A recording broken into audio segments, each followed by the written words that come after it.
बिस्मिल्लाहिर्रहमानिर्रहीम, अस्सलाम वालेकुम। हम इनवर्टिब्रेट एनिमल्स के बारे में पढ़ रहे हैं और इनवर्टिब्रेट एनिमल्स का एक और बड़ा अहम फाइलम आज हम पढ़ेंगे, फाइलम मोलस्का। सबसे पहले तो देखते हैं कि इन एनिमल्स को मोलस्का क्यों कहा जाता है। मोलस्क लैटिन लैंग्वेज का वर्ड है जिसका मतलब है सॉफ्ट बॉडी। इन एनिमल्स की बॉडी सॉफ्ट है, इसलिए इनको मोलस्क या मोलस्का कहा जाता है। सॉफ्ट बॉडीड एनिमल्स, ऐसे एनिमल जिनकी बॉडी बहुत सॉफ्ट है, यानी बॉडी के अंदर कोई हार्ड स्ट्रक्चर मौजूद नहीं, बॉडी के अंदर कोई स्केलेटन मौजूद नहीं, एंडोस्केलेटन मौजूद नहीं, इसलिए इनको मोलस्का कहा जाता है। ओवरऑल ये एनिमल, तमाम एनिमल ट्रिप्लोब्लास्टिक हैं। इनमें सिलोम बॉडी कैविटी भी है और इनकी सिमेट्री बाइलेटरल सिमेट्री है। अगर डाइवर्सिटी के हवाले से बात करें कि इसमें टोटल कोई 50,000 के करीब डिफरेंट स्पीशीज़ हैं, इसका मतलब ये काफ़ी लार्ज फाइलम है, बड़ा ग्रुप है।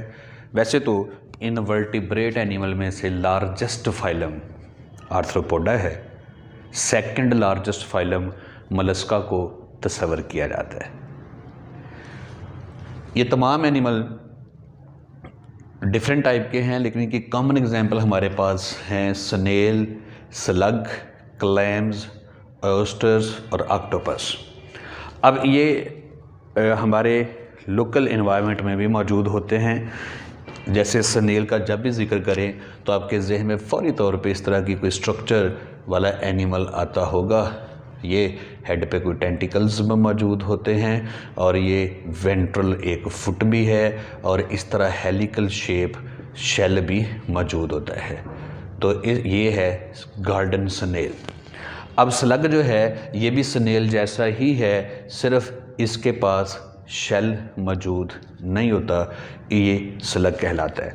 अब स्नेल हो या स्लग हो, दोनों ये लैंड पे रहते हैं, ट्रस्टियल हैं, लेकिन उस जगह पे रहते हैं जहाँ पे थोड़ी मिट्टी में नमी मौजूद हो। ये डैम्प सॉइल में रहना पसंद करते हैं।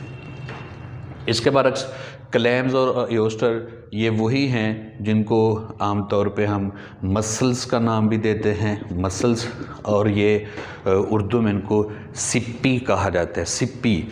तो ये सिप्पियाँ जो हैं ये फ्रेश वाटर में भी पाई जाती हैं, तब इनको क्लैम्स कहा जाता है। मैरीन वाटर में भी पाई जाती हैं, तब इनको ऑयस्टर्स कहा जाता है। और इसके साथ साथ ऑक्टोपस से तो आप वाकिफ़ होंगे। ऑक्टोपस ऐसे मोलस्का हैं जिनके माउथ के इर्द गिर्द ये आर्म्स या टेंटिकल्स मौजूद होते हैं, तो ये ऑक्टोपस है। तो ये कॉमन एग्जांपल है फाइलम मोलस्का की। और तमाम मोलस्का में, बल्कि मोस्टली मोलस्का में प्रोटेक्शन के लिए शेल मौजूद होता है। ज़्यादातर में ये शेल बॉडी के बाहर मौजूद होता है, इसको एक्सटर्नल शेल कहा जाता है। और कुछ मेंबर्स में ये शेल बॉडी के अंदर होता है, छोटे साइज़ का होता है, इनको इंटरनल शेल का नाम दिया जाता है। अब शेल जो है ये गार्डन स्नेल में भी है और इनमें क्लैम्स में और ऑयस्टर में भी मौजूद है। दोनों का शेल कैल्शियम कार्बोनेट से ही बना हुआ है। फ़र्क क्या है? इनकी मॉर्फोलॉजी का फ़र्क है, इनके वेट का, इनकी डेंसिटी का फ़र्क है। जैसे अगर आप गार्डन स्नेल की बात करें तो गार्डन स्नेल का शेल जो है ये लाइट वेटेड होता है। लाइट वेटेड इसलिए कि इन एनिमल्स ने खुश्की पे मूव करना है, तो अगर शेल वज़नी होगा, हैवी होगा, तो इतना बोझ उठा के चलना मुश्किल है। तो इसको लाइट वेट इसलिए किया गया है कि कहीं ये स्नेल की मूवमेंट में कोई इंटरफेरेंस ना पैदा करे, उसमें कोई मुदाखलत पैदा ना करे। इसके बरक्स सिपियों का या क्लैम्स ऑयस्टर का जो शेल होता है ये थोड़ा हैवी वेट होता है, इसमें कैल्शियम कार्बोनेट की डेपोजिशन ज़्यादा होती है। क्यों? कि इन्होंने वाटर में रहना है, तो वाटर भी थोड़ी अप थ्रस्ट मूवमेंट देता है, थोड़ी उछाल की कुव्वत देता है, जिस वजह से इनको ज़्यादा मसाइल का सामना नहीं करना पड़ता।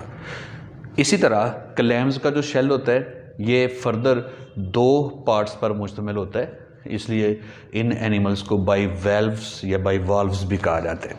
वो इस तरह से आप समझें कि ये मार्कर को समझें कि ये मोलस्क की बॉडी है और मेरे दोनों हाथों को समझें ये शेल है, तो ये दोनों शेल आपस में ऐसे मिल जाते हैं, दोनों पार्ट्स आपस में मिल जाते हैं। तो शेल एक है लेकिन उसके वॉल्व्स, उसके हाफ कितने हैं, 2 हैं, इसलिए इनको बाइवॉल्व्स भी कहा जाता है।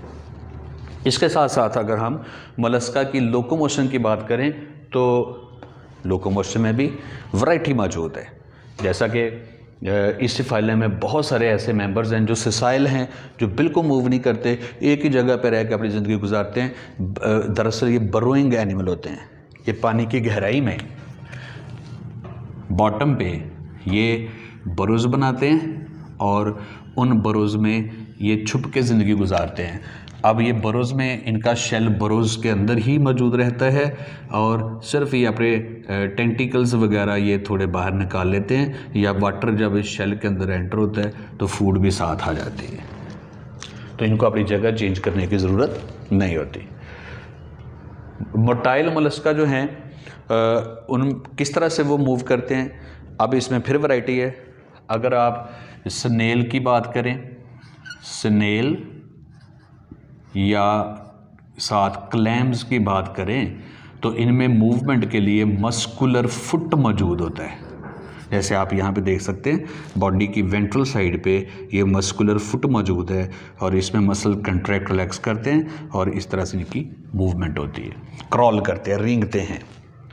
और अगर आप ऑक्टोपस की बात कर लें तो ऑक्टोपस में फुट तो नहीं, आर्म्स या टेंटिकल्स हैं, तो ये उनकी मदद से स्विमिंग भी करते हैं, या फिर कुछ मेंबर में जेट प्रोपल्जन भी होती है। जेट प्रोपल्जन क्या होगी कि ये बॉडी है, बॉडी के अंदर वाटर एंटर होता है, फिर ये बॉडी इनकी कंट्रैक्ट करती है, बॉडी झटके से बाहर निकलता है और रिस्पॉन्स के तौर पे ये पीछे को मूव करते हैं, तो दिस इज़ जेट प्रोपल्जन। ख़ास तौर पे जब ये नॉर्मल लाइफ गुजार रहे हैं तो ये स्विमिंग कर रहे होते हैं, लेकिन जब इन्होंने एस्केप रिस्पॉन्स देना हो, अपने प्रीडेटर से, अपने हंटर से इन्होंने दूर भागना हो, तो फिर इनकी स्पीड डेफिनेटली ज़्यादा होनी चाहिए ताकि ये आसानी से बच सके, तो फिर ये जेट प्रोपल्जन वाला मेथड यूटिलाइज करते हैं।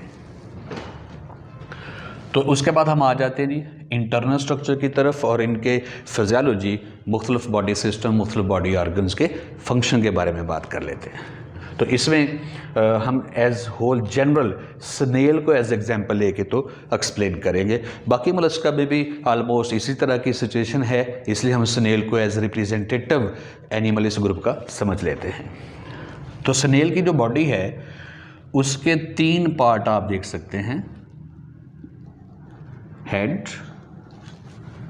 मस्कुलर फुट और ये उभरा हुआ जो पार्ट है that is the visceral mess.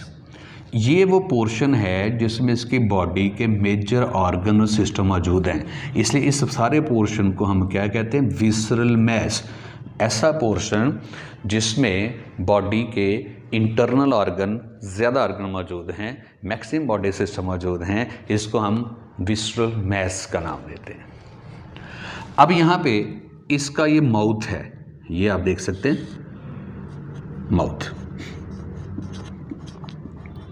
Okay, अब बेटा इनकी बॉडी के इर्द गिर्द, स्पेशली जिनका विसरल मैस है, इसके इर्द गिर्द आपको एक सेलुलर लेयर नज़र आएगी जो मैंने रेड कलर में ड्रॉ की है, इसको मेंटल कहा जाता है। और ये करैक्टर सिर्फ आपको मोलस्का में मिलेगा, किसी और एनिमल में नहीं मिलेगा।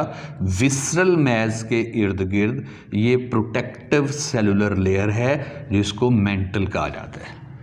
और आप वाज़ेह तौर पे देख सकते हैं कि मेंटल सिर्फ विसरल मैस के इर्द गिर्द है, हेड के इर्द गिर्द मेंटल मौजूद नहीं है, और इधर फुट के भी इर्द गिर्द ये मेंटल मौजूद नहीं है। अब ये जो मेंटल के सेल्स हैं इनमें से ही केमिकल कंपाउंड रिलीज़ होते हैं और ये बाहर जमा होकर एक शेल की शक्ल अख्तियार कर जाते हैं। तो जो इनका शेल है उसको कंस्ट्रक्ट करने के लिए, उसको तामीर करने के लिए ज़्यादा मटेरियल मेंटल के सेल में से ही रिलीज़ किया जाता है। हाँ, कभी शेल की मजबूती में इजाफा करने के लिए मिनरल्स सराउंडिंग वाटर में से भी लिए जा सकते हैं, लेकिन मैक्सिमम मटेरियल मेंटल सेल में से ही रिलीज़ किया जाता है। अब इस विसरल मैस के इर्द गिर्द मेंटल और शेल मौजूद हैं, और यहाँ पे एक कैविटी मौजूद है। ये विसरल मैस मेंटल शेल के दरमियान ये एक कैविटी है। This cavity is known as mantle cavity. इसको हम मेंटल कैविटी का नाम देते हैं। इसका फंक्शन क्या है वो भी हम डिस्कस कर लेते हैं। ओके जी, इनका जो माउथ है, तो माउथ के अंदर ये इस तरह का कोई टंग लाइक एक ऑर्गन होता है। This tongue like organ is known as radula. इसने फूड को रेस्प करना है, इसने फूड को कैप्चर करना होता है। अगर मैं रेडुला को थोड़ा अलग करके एक्सप्लेन करूं तो कुछ ऐसी स्ट्रक्चर होगी। देखिएगा, रेडुला का जो फ्रंट पोर्शन होता है ये वाला, ये माउथ के अंदर जुड़ा होता है, ये माउथ की सरफेस के साथ जुड़ा हुआ है। और इस रेडुला की सरफेस के ऊपर काइटनस टीथ लाइक स्ट्रक्चर मौजूद होते हैं। इनको काइटनस टीथ भी कई लोग कहते हैं, लेकिन ये ट्रू टीथ तो नहीं है। टीथ जैसे पॉइंटेड नोकदार स्ट्रक्चर्स हैं। रेडुला टंग लाइक स्ट्रक्चर, और इसकी अपर सरफेस के ऊपर ये आपको काइटन के बने हुए टीथ लाइक स्ट्रक्चर नज़र आ रहे हैं। अब ये रेस्पिंग ऑर्गन किस तरह से है, ये देखिए। सपोज कर लेते हैं कि ये एक प्लांट का एक लीफ है। अब ये क्या करते हैं, ये इनका जो रेडुला ये माउथ के अंदर ऐसे पड़ा हुआ है और इधर काइटनस टीथ हैं। तो देखिएगा, ये अपने रेडुला को ऐसे उल्टा कर ये लीफ के ऊपर ले आता है। यानी अब काइटनस टीथ का रुख किसकी तरफ हो गया, लीफ की तरफ। फिर ये अपने रेडुला को कभी आगे फिर पीछे, फॉरवर्ड बैकवर्ड इस लीफ के ऊपर मूव करता है। इस मूवमेंट की वजह से, रगड़ की वजह से ये लीफ जो है इसके छोटे छोटे टुकड़े हो जाते हैं, स्मॉल फ्रेगमेंट्स हो जाते हैं, और ये उन फ्रेगमेंट्स को इंजेस्ट करना शुरू कर देते हैं। तो इसका मतलब ये है कि रेडुला ने सिर्फ क्या की है, स्क्रैपिंग की है। और इसी तरह अगर ये पानी के अंदर हैं और वहाँ पे किसी पत्थर के ऊपर कोई एल्गी चिपकी हुई है, तो उस चिपकी हुई एल्गी को पहले उतारेंगे तो फिर इंजेस्ट करेंगे। तो उसके लिए क्या करते हैं कि उधर उसके ऊपर भी ऐसे रेडुला रखते हैं और बैक फोर्थ उसको मूव करते हैं और रगड़ रगड़ कर वो एल्गी उतार के तो फिर ये इंजेस्ट करते रहते हैं। तो ये रेस्पिंग है, फूड कैप्चरिंग ऑर्गन है, स्क्रैपिंग करता है, रगड़ता है। फिर उसके बाद माउथ से पीछे इनका फेरिंक्स और इसोफेगस है, और यहाँ पे ये इनका स्टोमक है, ये सैक लाइक स्ट्रक्चर। और फिर ये इंटेस्टाइन, ये स्टोमक में से आगे इंटेस्टाइन है जो घूम कर ये इधर मेंटल कैविटी में ओपन हो रही है, और दिस इज़ द इनस। ये मेंटल कैविटी में गट का ओपनिंग खुल रहा है, इनस। अब देख लें आप कि इस गट के दो आपको ओपनिंग नज़र आ रहे हैं, माउथ एंड इनस। इसका ये मतलब है कि ये जो गट है ये सैक लाइक है, ये ट्यूब्यूलर है, having two opening, mouth and इनस।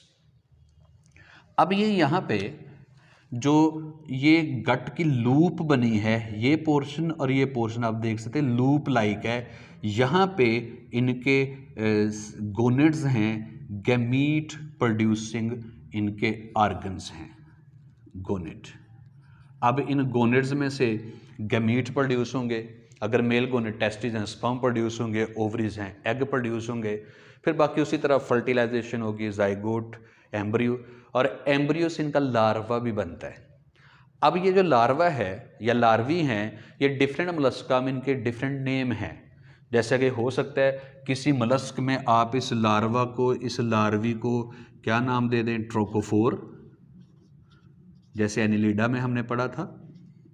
हो सकता है किसी मोलस्क में आप इसको नाम दे दें वेलिगर, ये, और किसी मोलस्क में they will be glochidium. Glochidium, it is not glochidium, it is glochidium. तो ये 3 टाइप के लार्वी इनमें बन सकते हैं और ये लार्वी जो हैं ये डिपेंड करता है कि मोलस्क की स्पीशीज़ कौन सी है, उसके आगे जीनस कौन सी है, मोलस्क का ग्रुप कौन सा है, उस लिहाज से इसके अंदर फिर ये लार्वी बनते हैं। ओवरऑल इस पूरे ग्रुप में 3 टाइप के लार्वी डेवलप होंगे, ट्रोकोफोर, वेलिगर और ग्लोकेडियम। तो ये रिप्रोडक्शन और इसकी डेवलपमेंट के बारे में बात की। इट मीन अगर लार्वी बन रहे हैं तो फिर इनकी डेवलपमेंट डायरेक्ट नहीं है, इनकी डेवलपमेंट इनडायरेक्ट है। इसी तरह इधर मेंटल कैविटी में ये इस तरह की स्ट्रक्चर्स भी पड़ी होती हैं। ये ट्यूब्यूलर स्ट्रक्चर है, मैं इनको स्मॉल शो कर रहा हूँ। These are the nephridia, tubular excretory structure हैं, दीज आर नेफ्रीडिया। और यहाँ पे ही ये ऐसे लीफ लाइक स्ट्रक्चर मौजूद होती है, that is known as gill. This is known as gill. ये सांस लेने के लिए हैं और ये गिल जो है ये आगे कनेक्टेड होता है ब्लड सर्कुलेटरी सिस्टम के साथ। और यहाँ पे इनका हार्ट मौजूद है, दिस इज द हार्ट। और इस हार्ट में हो सकता है एक सिंगल वेसल हो, तो अगर एक सिंगल वेसल होगी तो ब्लड यहाँ से डायरेक्ट ये बॉडी कैविटी में फैल जाएगा, तो फिर इसको हम ओपन सर्कुलेटरी सिस्टम का नाम देंगे। और अगर ये ब्लड इसी तरह वेसल्स के अंदर रह के ही सर्कुलेट करेगा तो फिर इसको हम क्लोज सर्कुलेटरी सिस्टम का नाम देंगे। तो तमाम मोलस्का में ओपन सर्कुलेटरी सिस्टम है सिवाय सिफेलोपोडा। मोलस्का के क्लास है सिफेलोपोड, जैसे जिसमें ये ऑक्टोपस शामिल हैं, उनमें क्लोज सर्कुलेटरी सिस्टम है, बाकी तमाम मोलस्क में ओपन सर्कुलेटरी सिस्टम है। अब जिनमें क्लोज सर्कुलेटरी सिस्टम है उनमें फिर डेफिनेटली गैसेस के ट्रांसपोर्ट के लिए कोई रेस्पिरेटरी पिगमेंट भी होना चाहिए उनके ब्लड के अंदर। यस, इनके ब्लड के अंदर एक रेस्पिरेटरी पिगमेंट होगा, that is known as haemocyanin. मैं इधर मेंशन कर देता हूँ, ब्लूइश कलर का, पर्पल कलर का रेस्पिरेटरी पिगमेंट होगा हीमोसायनिन। ये तमाम मोलस्का में मौजूद नहीं, ये हीमोसायनिन सिर्फ उन मोलस्का में मौजूद होगा जिनका circulatory system close circulatory system है, जिनके ब्लड ने रेस्पिरेटरी गैसेस को ट्रांसपोर्ट करना है। इसके बाद इनके नर्वस सिस्टम की अगर बात कर लेते हैं, नर्वस सिस्टम, तो नर्वस सिस्टम में इनके गैंग्लिया हैं और ये गैंग्लिया 3 टाइप के हैं। 2 गैंग्लिया आपको हेड रीजन में मिलेंगे, 2 गैंग्लिया आपको इनके फुट में मिलेंगे और 2 गैंग्लिया विसरल मैस में मिलेंगे। There are total 6 ganglia, 3 pair of ganglia. 2 कहाँ पे हैं? हेड रीजन में। 2 गैंग्लिया कहाँ पे हैं? फुट रीजन में। और 2 गैंग्लिया कहाँ पे हैं? विसरल मैस में।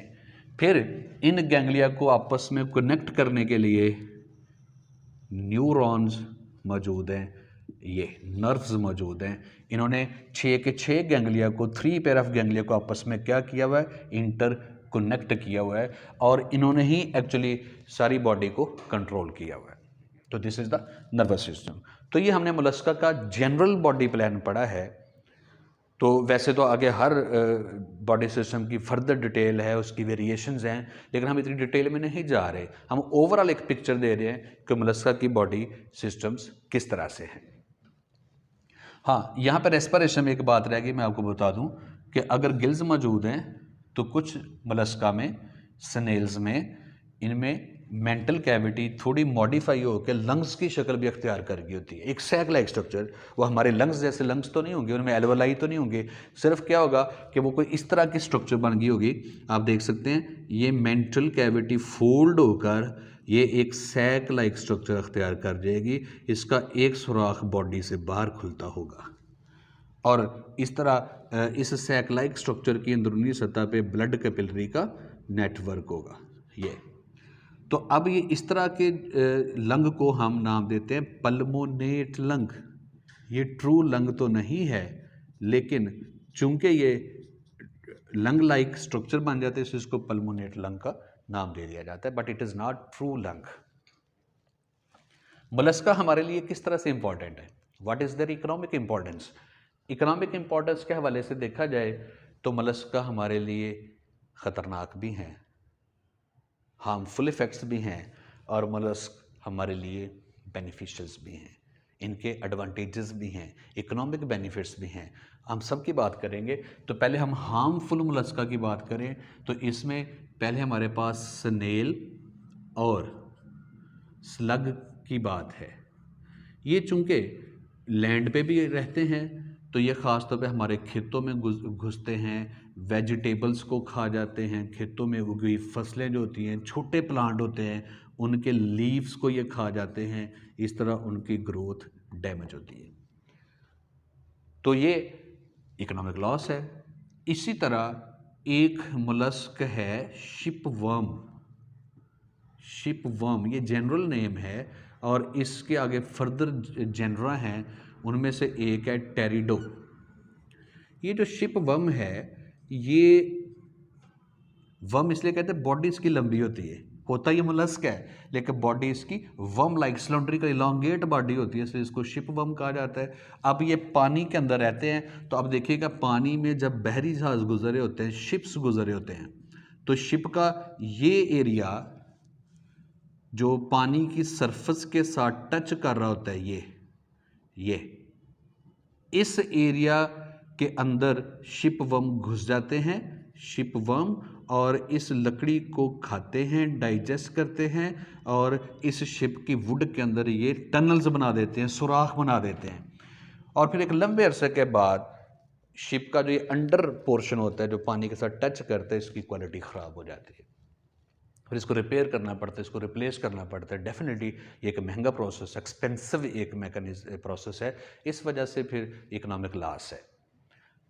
अब आ जाते हैं हम बेनिफिशियल मोलस्क की तरफ। बेनिफिशियल मोलस्क में पहले हम बात कर लेते हैं क्लैम्स की। क्लैम्स या ओयस्टर्स की। अब क्लैम या ये ओयस्टर्स हैं तो इनको डायरेक्ट एज फूड यूज़ किया जाता है। ये चाइना में, फिलिपाइन में, अमेरिका में क्लैम्स को बड़ी मज़ेदार खुराक समझा जाता है, डेलिकेसी समझा जाता है, सौगात समझा जाता है कि लोग इसको कुक करते हैं और एज फूड भी यूज़ करते हैं। इसके अलावा क्लैम या ओयस्टर जो है, इनके शेल्स,